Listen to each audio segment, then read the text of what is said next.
Hi, it's Ken, WashingCoinLaundry.com. I wanted to get back to something really, it's something you need to look at the start. Before you really dive into business, there's some things you need to know before opening a business. A lot of these are pitfalls that people run into. Uh, they get part of the way in and then they realize they need to do it, and they might not have budgeted for it, or they just get caught on a bunch of things. So we'll do the top 10 list because everybody likes top 10 lists. So these items are targeted to laundromats, but they apply to most brick and mortar businesses. My contact information is there. I'll put it down below this video as well. You reach me at ken@washingcoinlaundry.com, 800-792-1941, extension 2, and again, the information is available on laundromathowto.com. So the first thing before you open any business is, what's your why? This is probably the most important part to any business. You got to ask yourself, why do I want to do this? Why do I want to quit my corporate job and open a business, or start a business from scratch, work a business online, open a laundromat? Why do I want to do it? And you're really the only one who can answer that. What's your driving force? You might have some input from your family or friends, but ultimately you're the one that you'll be the driving force behind it all.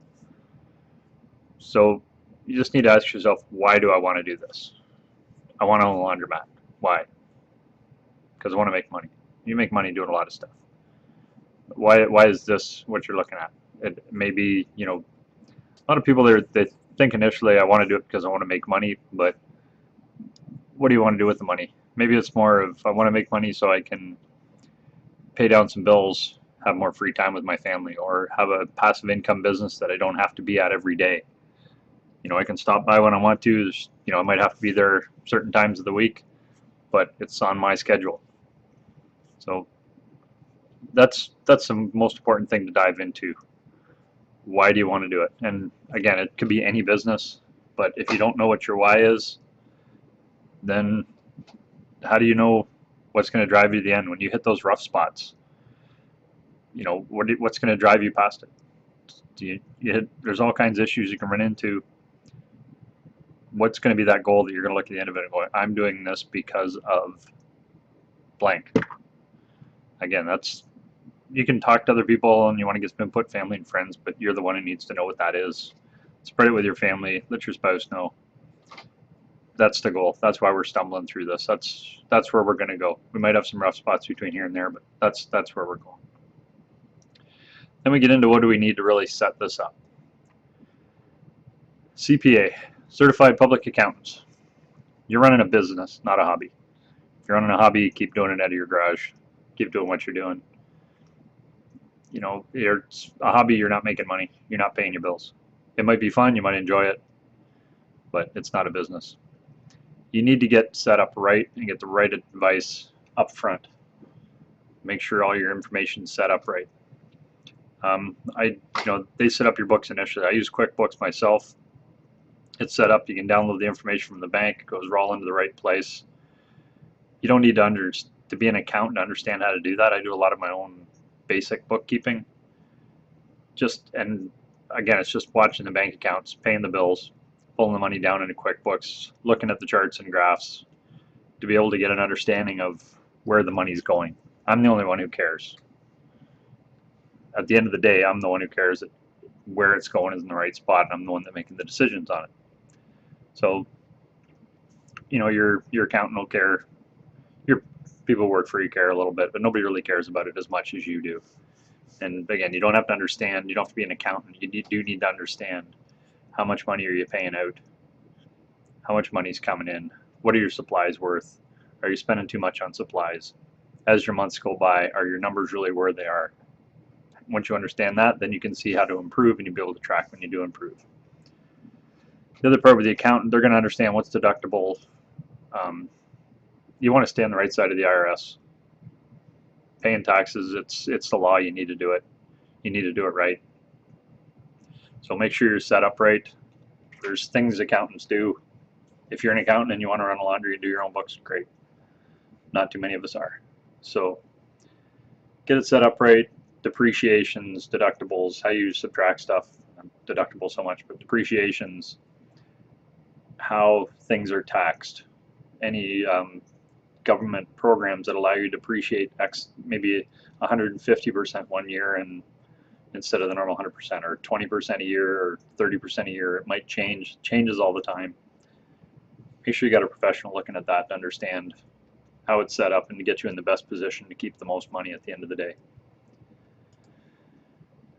The other one is an attorney. Initially, when you're setting these up, your attorney and your accountant need to somewhat work together so you both know that everybody knows how it's getting set up, so it's set up right from the tax standpoint and the legal standpoint. You want to make sure you pay the least amount of taxes. You're protected against slips, falls, injuries, lawsuits, whatever you want to, whatever somebody wants to decide they want to get some of your business, whether it's the government, somebody, one of your customers, etc. You need to be set up properly. My particular situation, I'm the owner of the company. We set up a corporation called K-Bar Inc. You'll see some of my emails will actually come in as Ken at K-Bar Inc. And then we've got businesses underneath that. Each one of these is a separate wash and coin laundry. They're a separate LLC. The advantage of this is it separates your businesses. A lot of laundry owners and small business, laundry owners mostly, because they tend to get into more than one location. They'll set up one location, then they open another laundry and they just dump everything into the same pile. And they're just running Bob's Laundry in 3 different locations. The problem with that, A, is you've got to keep them separate to really understand which one's making money and which one isn't. If you do want to sell one, keeping them separate keeps your books separate, keeps all the information separate. It's a standalone business set up as its own LLC. You can easily sell that to somebody and transfer it over. There might be it's possible there's some loans that have your name on them you may need to work around, but if you've got your lease set up through your corporation and your LLC and all your utilities and everything else, someone can write you a check, buy that business, open a bank account, and just pay the bills. It's a clean cut. They're in, you're out, it's done. If your stuff's all mixed up together, it's going to be hard to sell. They're not going to know if the numbers are true. Your accountant's certainly not going to be able to say, here's a certified copy of the books if they're all just mashed into one. So then it becomes that you're selling it all or nothing. So get those set up right. The other part is set up this way.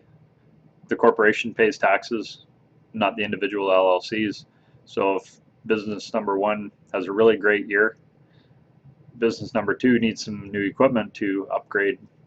That money gets transferred into the corporation reinvests it into the other business. It hasn't got to you, the owner, yet, so the taxes aren't due on it because it's all happening inside the business, inside the corporation. So it allows some stuff to move around inside there. And like I said, you may have some loans on one business and making good profits on the other one. You want to pay them down. You don't want to pull that money out, pay taxes on it, and then try and pay your loans with after-tax money. It just, you're losing money every time you do that. So as far as setting up, you can use an attorney. It needs to be set up right. You can do it online. You can do it local. All mine have been set up locally. I'm open up a small local business. I want people local to me to use my company. If I'm opening up a laundromat, people are going to be local. I can't sell coin laundry's services online. So if I'm going to set up a business and I want the local community to support me, it only makes sense to support the local community setting it up. So I use a local attorney. I can go over there, I can talk to them, I can lay this out on a sheet of paper and say, this is how I want it set up. Sometimes, when you're sitting with your accountant and your attorneys, you might tell them this is how I want it set up, and they're saying, well, no, it's easier this way, or it's easier that way. They might not see the whole picture like you do, that, okay, I'm only setting up one laundry initially, but I want to be set up from the start to add 3, 4, 5, 6 more laundries. And I don't want to have to try and reestablish my whole business doing it.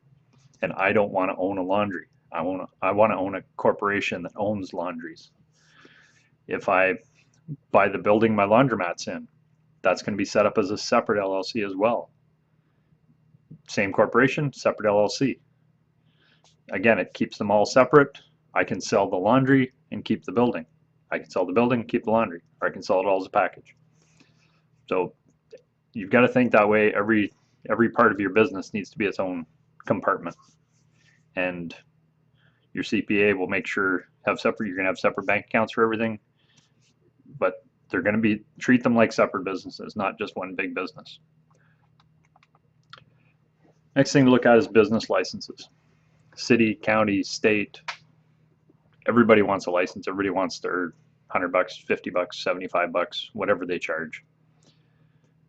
Understand them up front. Talk to your CPA, talk to your attorney, talk to your local. Usually if you get to the city, they'll start telling you what the county needs. The county will tell you what the state needs. Do a little bit of research, make sure you got all the right licenses in place. Post them if you need to. In an unattended coin laundry, it's going to be hard to post them up, but keep them in the office, keep them handy if you do get questioned. You want to make sure you've got them and they're up to date. Next one is getting into bank accounts. You need to set up a commercial bank account. Again, you're going to have one of these for every one of your LLCs and every one of your corporations. They're all going to be separate bank accounts. Excuse me. This will take a bit to explain to your bank too, because initially you're going to set up your corporate bank account. And then when you set up your LLC bank account, the owner of that bank account is the corporation. You are only the president or the signer or the secretary or treasurer, whatever role you play in that business, but you don't own that business. So draw it out on a sheet of paper if you have to. When you go into the bank, make sure it's set up right. If not, then you're defeating the whole purpose of keeping yourself separate from the laundry. If somebody slips and falls in your laundry, you don't want them to sue you and take your house. You've got to keep them separate. Keep those walls of protection between you. And don't mess it up because the bank put the numbers in the wrong spot. Look and read the paperwork. Make sure it's set up that your corporation owns the laundries, you own the corporation. So again, separate bank accounts. Each one's going to be a business bank account. You can get a debit card for each one. It's a simple, easy way. Probably not going to be able to get Visa cards, MasterCards, credit cards. In some case, you're going to end up using your own. You want to talk to your accountant on how to set that up so that if you do use your own to buy something specific for the business, it gets put correctly into your business account and paid for correctly from your business account. Something you want to try and avoid doing if you can. Excuse me, but it may have to happen. Again, separate debit cards. I do all my banking online. I pay my bills through my bank. They write the checks. If I do have to go into Home Depot or whatever, something local, I use my debit card. It all goes into the bank. I can download that all into QuickBooks, and it all goes into the right spots. It's a very simple process. Then we just check it at the end. I'm using QuickBooks kind of backwards. I don't use it to run the business. I use it to monitor how the business is being run. So a little different, but if you're not really familiar with QuickBooks, or you're not an accountant, it's a simple way to do it. Confirm your bank has no fees to accept large amounts of cash and quarters. Some banks will only take coins if they're rolled. Some banks, they're only going to let you drop off so many at a time. The bank I deal with, they have a number of branches. I deal with the main branch. They'll take whatever I take in. If I get along well with the tellers enough, I've come in there before where I've come straight from a laundry and literally pulled the money out of the change machine, set it down. It wasn't even sorted. And we just kind of split the pile and sorted it while I stood there. And they give me a bit of a hard time, but I don't do it all the time, but once in a while it's nice to have that relationship that, I didn't have time to sit in the parking lot and count the money on my lap in the car.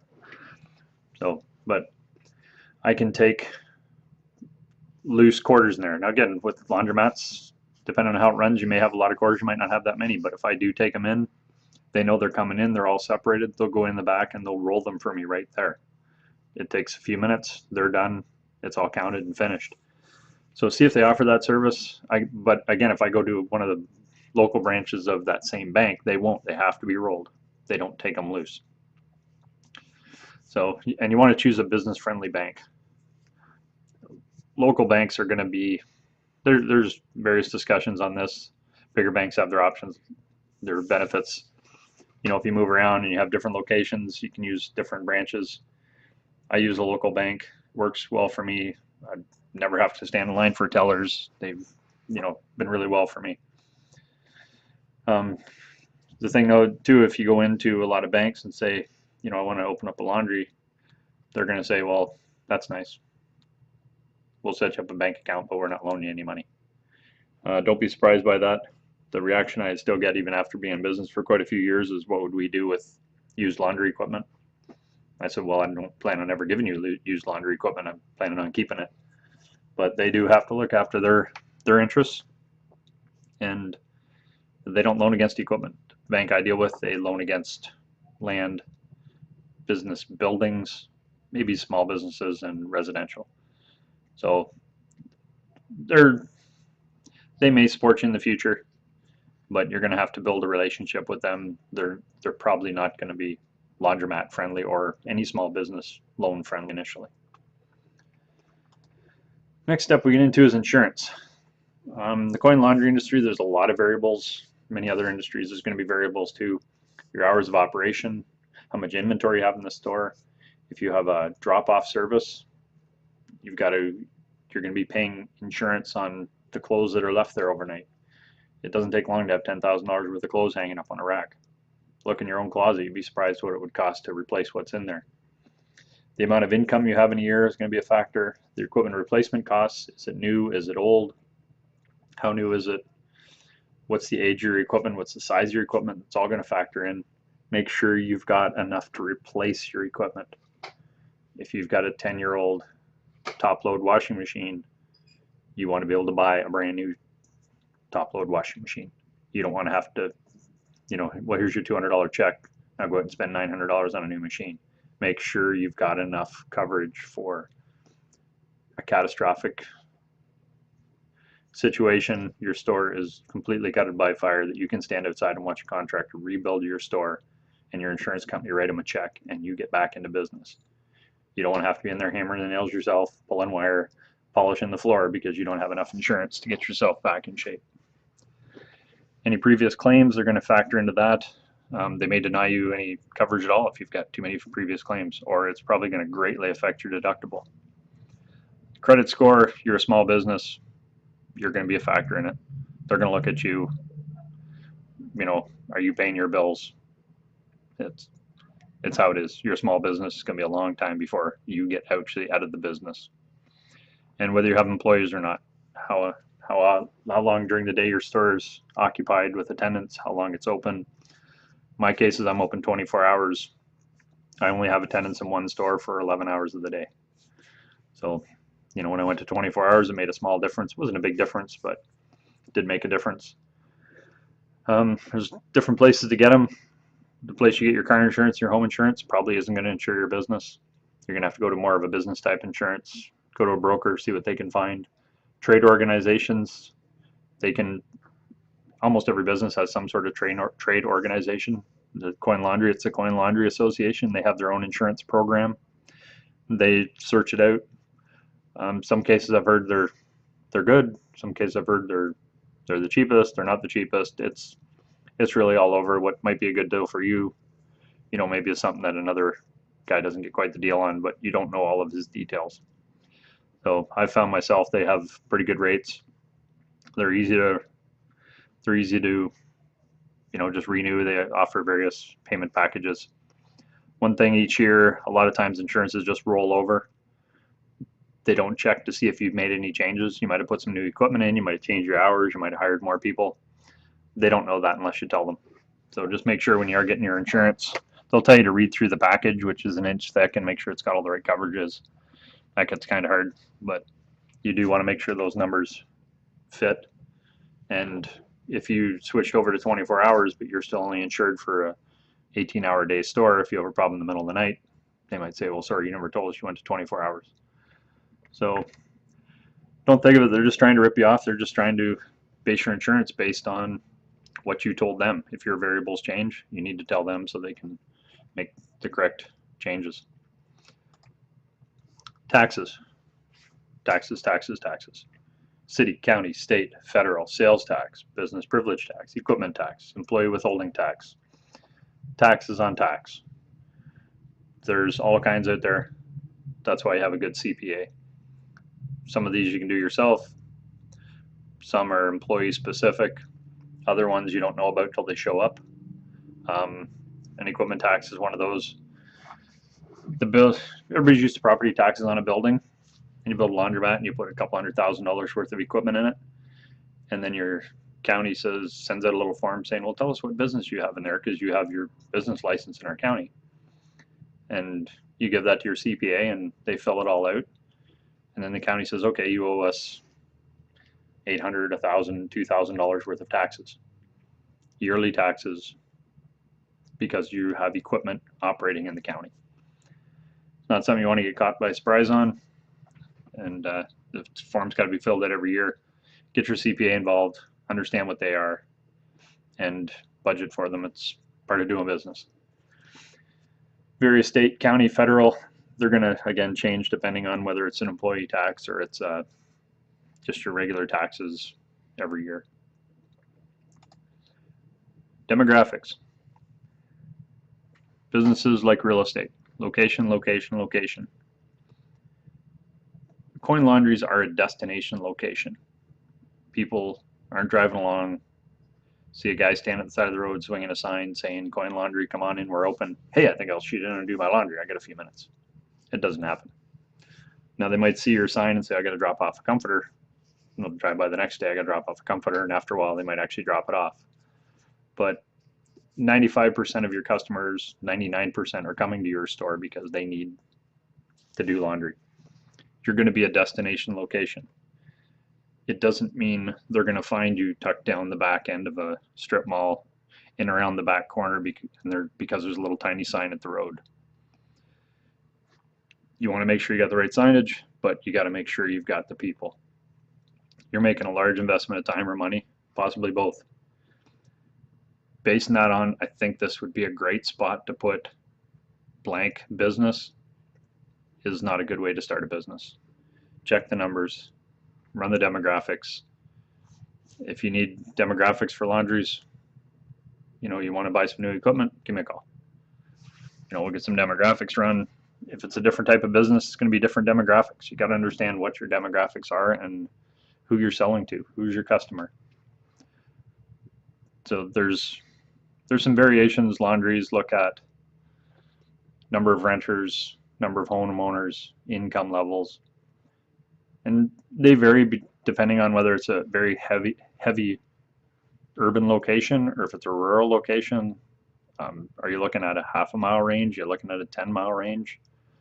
I'm on the edge of a decent size city, but I get people coming 15 miles from the country because I'm the closest laundry. Would it be a great spot to put a laundry in a small town 10 miles from here? Maybe. I'll get somebody coming in going, hey, you should put a laundromat in this town. They really need one. If the demographics don't work, it's not going to work. Now, the demographics might say, yeah, it's okay. It's a great place for laundry, but it needs to be this big, or it needs to be 1,000 square feet. You're going to put in a dozen machines. And as long as you get really good rent, you might do okay. But it's not going to handle a 4,000 square foot store with 80 machines. So your demographics tell you a lot about that location. You're still going to have visibility issues, stuff like that. You want to make sure you are somewhere you can be seen, you got good parking, etc. But your business has to be where the people are. They'll drive a little bit to get you. They don't want to have to drive all the way across town. So find out where the places are. Make sure your numbers work. And again, don't base your future on where you think a good laundry would go. Thinking is a good way to come up with a place, but don't make your decisions on thinking. Make it on numbers, because your bank's going to, and your loans, all that stuff. The worst case, get into a small business and not borrow money. It seems strange, but a lot of people who don't borrow money don't have to do the research they need to get into business. So therefore, the numbers don't work because they never had the numbers checked. We'll go into a little bit of that later on. But Planning, zoning, and building. Talk to these guys early. Talk nice. Electrical, structural, gas piping, signs, restrooms, accessibility for ADA, zoning restrictions. That's what they do. Building inspectors, planning, zoning committees, they're there in place to keep the city moving in the right direction, keep things safe, make sure businesses are built so people can use them safely. Go talk to them early. If you're looking at find a location, if for example, I built my first laundry, distributor had already sort of secured the location. You know, he had an agreement with the landlord that the landlord wouldn't market the spot, and if somebody did come forward, that the landlord would direct him to the distributor.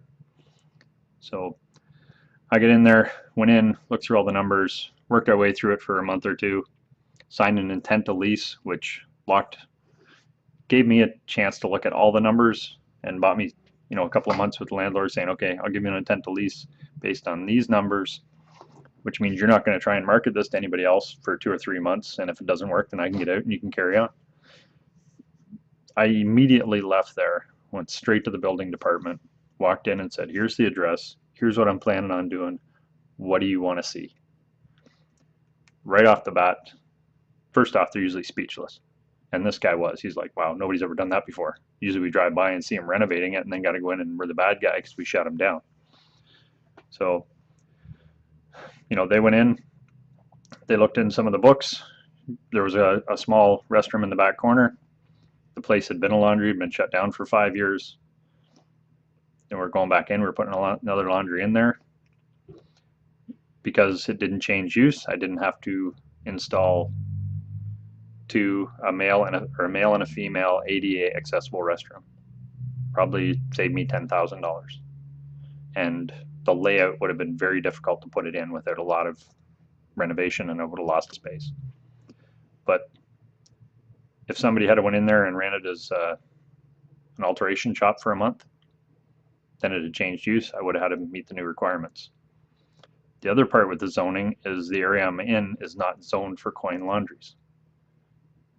But it hadn't changed use, so it was grandfathered in. Again, if somebody had went in there in the last 5 years, ran an alteration shop for a month, and left, I could have never put a coin laundry back in there, and nobody else could either. It's great for competition because I don't have any. Nobody else can build one in that particular area. So it's good that way, but again, you got to know this stuff. You don't want to get hooked into a building and start doing renovations, all that stuff, and they come in and say, well, no, wait a minute, you got to put in another bathroom. So now that money you might have saved up front, you know, now you might have 3 washing machines you don't have room for, and you've got to redo some gas piping, you've got to redo some water piping, you got to cut drains in the floor just as you're about ready to open. So talk to these guys, get your permits, know what they're going to want ahead of time, deal with good contractors, and it'll go along smooth. The last thing you want to do is have the building inspector, you know, driving up to you going, hey, what are you doing? Well, I'm just putting in laundry. No, you're not. So talk to them early, get along well with them, and things will go smooth. Anytime I've had that approach with a building inspector, it's worked out well. Building houses, etc. You go in there and they know who you are. Ask them. That's their job. They're not there to punish you. They're there to help you through and make sure it's done right and it's done safe. And one other part, the mentor. Where do you go for advice and support? You're going to have questions. You have all kinds of questions. You know, it might be a friend in a similar business, or it might be somebody you know who's very successful at business, who, if they're successful at business, a lot of times the information they have can be applied to different businesses. There's still going to be some detail specific, but they understand business. And, you know, you may have to buy them lunch. You might have to, you know, bug them once in a while, like I did previously with one of the mentors I worked with early on. I drove around with him in his truck when he went to his laundries, just asked him questions. Just, you know, when he was there, I'm peeking around, asking him stuff, driving him nuts. But it was, you know, I got a lot of basic information before I ever got into it. Other things you get into is trade organizations. A lot of times they'll have information. Your distributor. A good distributor is going to help you with your business. Not going to just sell you equipment. Not saying there isn't some good distributors that just sell equipment, but you're trying to build a business. Find somebody who's going to help you through it. It's going to work through. If you got a question, you can send them an email and say, hey, I got an issue with this. What do you think I should do? They're going to help you build a business. They're not going to build it for you, unless in some cases you do have that turnkey. We'll build it, we'll run it for you. A lot of cases it's advice you're looking for, not decision making. So if you truly want to build it up and understand it and run it more yourself, make sure you ask the right questions and have somebody to ask them for. There's lots of stuff out on the internet. Make sure it's good, double check it. You can double check my stuff if you want. If there's an issue, let me know and I'll make sure some upgrades go in. But check the forums. Trade organizations, again, there's some consultants out there they can charge you. A lot of times they're well worth their money, but you want to make sure you've got a list of questions and you know what you're going to ask. Make the most efficient use of the time if you are paying for it. And if it is mentoring from just someone who's a businessman or whatever, and they're willing to give that information, have respect with their time. Have some questions, maybe email them ahead of time, say, hey, can I have an hour of your time? Here's a list of questions I want to cover. And so, they can read up on it when they sit down. They've got an idea what they want to say. It just makes it work for everybody. You look professional. They're making good use of their time. They have the right answers, and they don't have to say, well, let me get back to you on that, and then spend more time than they really had planned to put into it. Other places you can go, a lot of the universities have SCORE. I can look up just what it is. I'll put the link below this. But it's retired executives work a lot of universities. It's part of the Small Business Association or administration. You can go in there with business plans and they'll review them. They'll help you work through them. The one situation I worked with one guy. We worked through a whole business plan, the numbers and everything else, and he, told me what needed to stand out and all that. And then once we had something that we were really comfortable with, he gave it to somebody who had never seen it. And that guy read through it like he was going to approve a bank loan. And he scratched it up and scratched some things out and said, I don't care about this, I don't care about this, make this page bigger, I want to be able to read these numbers. So they came back saying, here's what you need to do and improve and change it. And it worked well. When I went in, I took that information, went in for an economic development loan, and they told me it was the smoothest one they've ever done. They had all the information they need when they went to their committee to review it. They had everything they needed. It was laid out, it was professional. They had no concerns at all. And I actually paid off that loan about 4 or 5 months early. And anytime I see them, they said, hey, when you want some more money, just call us. So that's where you want to be. Be professional. You are opening a business. Get the right information. So that's covering the top things to know. Again, it's focused mostly on laundromats, but it covers a lot of small businesses need the same information. If you are looking for information on laundromat renovations, operations, management, etc., laundromathow2.com. I'll keep updating these videos. If you have suggestions, send me an email, put some comments in. I'll add it in there. We'll add more blogs. Whatever we need to do to get the information out there and help people out. I hate to see people starting this kind of business and fail and lose their life savings or their family's life savings.